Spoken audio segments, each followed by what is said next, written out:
take you up into the cabin, captain's cabin. And there's a little video presentation we're going to give, just kind of give you kind of orientation on the ship, the mission that we do, the mission that we're doing down here, and then we'll walk around the ship, see what it looks like, and ask questions based on what you see and what you saw in the video and that sort of stuff, and then we'll go from there.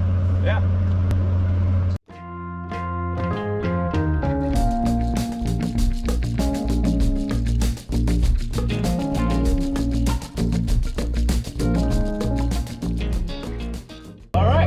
Start by heading down the port side of the ship here. We'll go into the cabin. We'll get the tour started.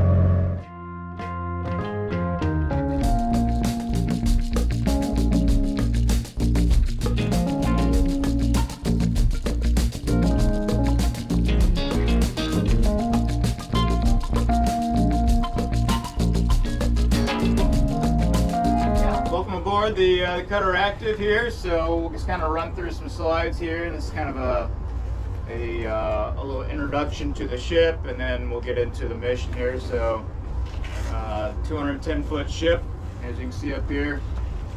We were built in 1966. Some of the memorabilia that's around on the bulkheads, we call the walls are called bulkheads on ships.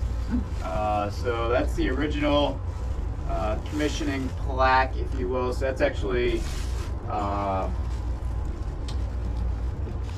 what's unique about that, I guess, is he actually says Newcastle, New Hampshire. So that's where the ship was originally stationed. And our call sign motto, if you will, back in 1966 was Little Tough Guy, and has stuck around since then. It's kind of like this little Popeye figure.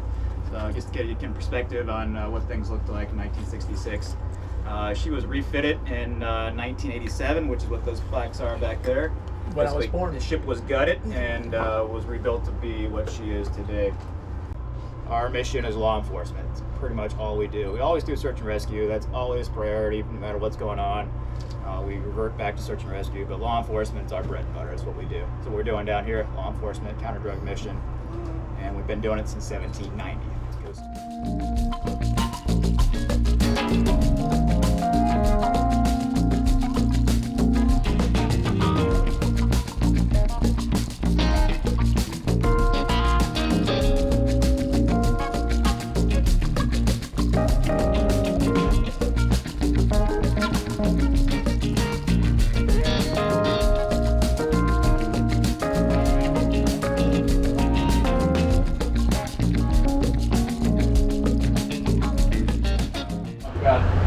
What we're looking at here, so obviously, 57-year-old ship. They build things a lot differently today than they did 57 years ago. But we've been modified over the years to have most modern technology that's out there that cruise ship has. Basically, simple, kind of the basic building blocks of what the bridge is there's a person up here all the time who's in charge of everything going on inside the ship. So the person up here is not only driving the ship, but they're in charge of making sure that the XO's plan of the day is being carried out, so that everybody knows where to be at all times of the day, using the announcement system. They're also responsible for taking the initial responses for any emergencies on board the ship, whether it was fire or flooding or something like that. And also taking the initial responses should we have, come across a drug-laden vessel or something like that, so whatever the mission is. So there's one person up here who's overall responsible for everything. They basically work for me. And then they've got 2 to 3 other people up here with them. They're helping to make sure we navigate on the water and not on the land, because ships don't do work very well with land. So we don't want to hit things. It's not a transformer? Yeah, not a transformer. So all these screens are being used for navigation purposes. Basically, old paper charts have gone electronic nowadays. It's like our phones, a little bit more sophisticated than and the radars are used to basically detect other vessels.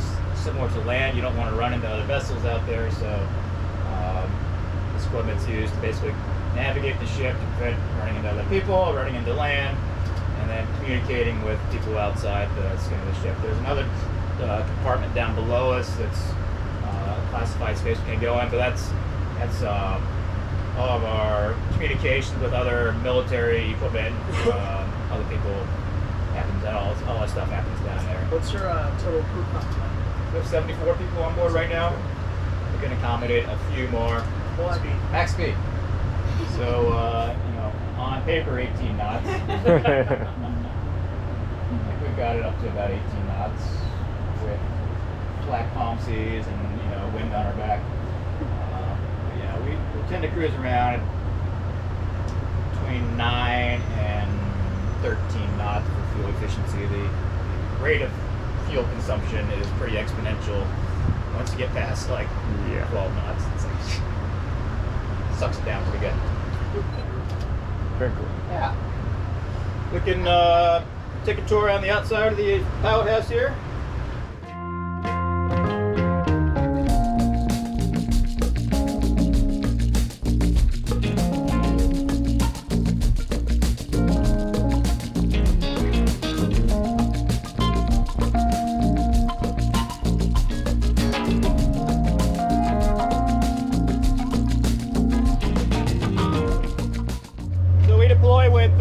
With two boats, organic to us, one on each side here. So these they're called an over-the-horizon vessel, OTH, which basically means it's the navigation suite and the electronics on board.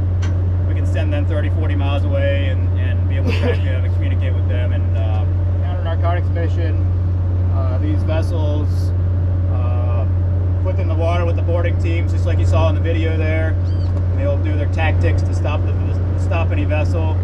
We also have a helicopter. So most vessels won't stop.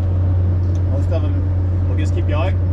And sometimes you just need to convince them that they're going to stop. Sometimes convincing requires us to use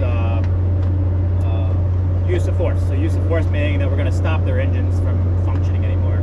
It all goes into the law of the sea stuff and all the stuff. We won't get into the legality, how it works, but basically the helicopter, it's called the helicopter. HITRON is a helicopter interdiction squadron, right? It's what it stands, HITRON.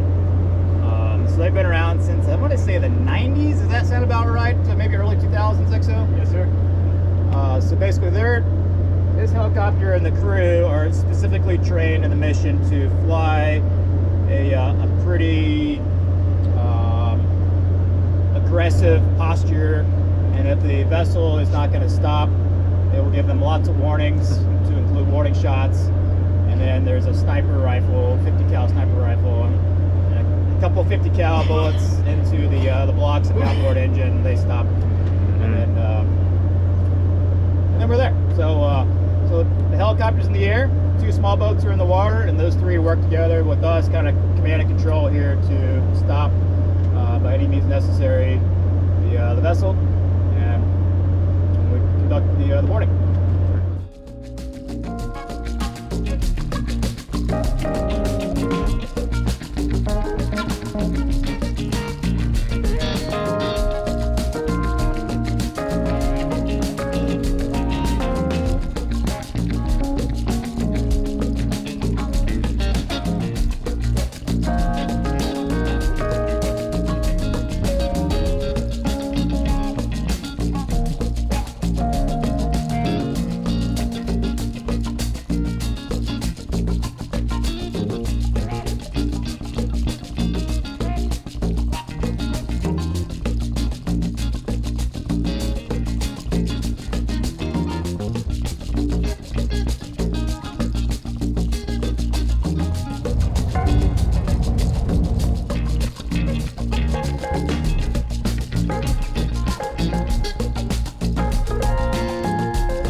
Living areas, laundry, basic necessities in life, but also down in the bottom of the ship is where armory is at, and other. But there's like you can see around these ships, there's not a lot of creature comfort. Everything is very purposeful and it's tight, and it's made to quickly fix and patch and repair and keep us moving.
From here is across the flight deck. We can look at the helicopter. We can go up to the bow, see the front of the ship, and then if you have any questions or any other special requests, that'll be pretty much the tour.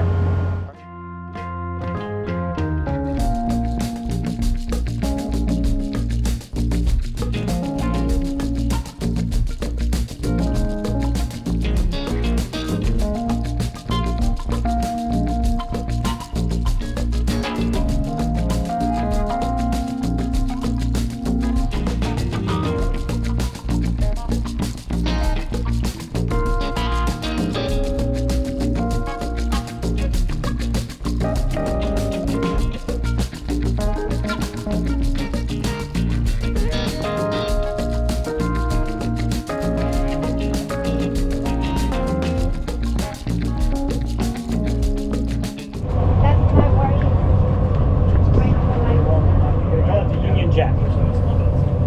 So it's not a country, it's just one of our flags that we have. The Navy will also fly as well. Yep. And there's we call it Jack staff. Stern, we have the flag staff, then we'll have the national anthem. And when we're at sea, the national anthem flies from the mast. 2 anchors, one on the port, one on the starboard side. About 7 shots of chain for each anchor, so a shot of chain is 90 feet.